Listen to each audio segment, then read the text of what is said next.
Baiklah, di sini saya Siti Aisyah, perwakilan dari kelompok 1 akan mempresentasikan PPT dengan judul Prosedur Pelaksanaan dan Evaluasi Diri Sekolah, yang mana di materi yang pertama itu, pada slide yang pertama ada evaluasi diri sekolah atau madrasah, yang dimana evaluasi ini merupakan proses sistematis yang dilakukan oleh sekolah untuk menilai kinerja dan efektivitas penyelenggaraan pendidikannya. Dan evaluasi ini juga dilakukan untuk menilai kinerja sekolah secara menyeluruh, baik dari aspek akademik maupun non-akademik, dan juga gunanya memastikan bahwa standar mutu pendidikan yang telah ditetapkan dapat tercapai. Dan juga proses evaluasi diri sekolah ini atau madrasah melibatkan berbagai pihak, termasuk kepala sekolah, guru, tenaga kependidikan, siswa, dan orang tua, serta masyarakat di sekitar.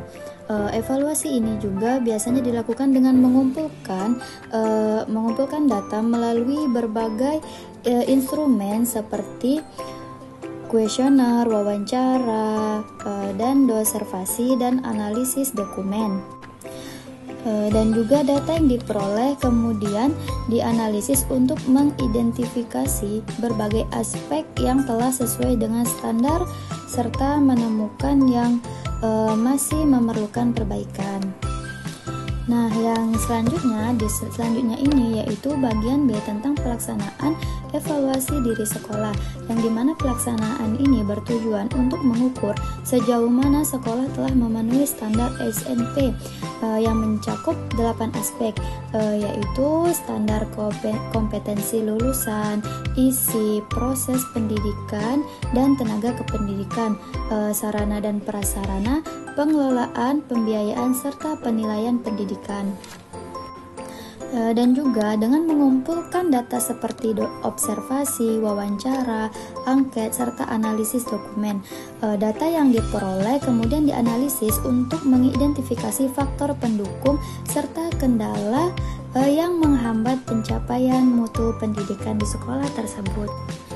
Nah, yang selanjutnya itu ada tentang tahapan evaluasi diri sekolah, yang mana itu terbagi ada 4. Yang pertama itu tentang perencanaan, yaitu membentuk tim evaluasi yang terdiri dari kepala sekolah, guru, tenaga kependidikan, perwakilan kelas, dan serta komite sekolah. Nah, adapun bagian yang kedua itu tentang pelaksanaan evaluasi, yang mana sekolah mengumpulkan berbagai informasi terkait capaian dan kendala yang dihadapi dalam proses pendidikan tersebut. Nah, yang ketiga itu ada interpretasi hasil evaluasi, yang mana itu setelah data terkumpul dan dianalisis, sekolah perlu menyusun laporan evaluasi yang menggambarkan kondisi sekolah secara menyeluruh. Nah, yang terakhir itu di nomor 4 ada penyusunan rencana pengembangan sekolah, yang mana seperti meningkatkan kompetensi guru melalui pelatihan dan pengadaan sarana dan prasarana yang lebih memadai, dan penguatan budaya akademik serta perbaikan sistem manajemen sekolah. Nah, dalam proses penyusunan rencana pengembangan sekolah, penting bagi sekolah untuk menetapkan indikator keberhasilan yang jelas dan terukur.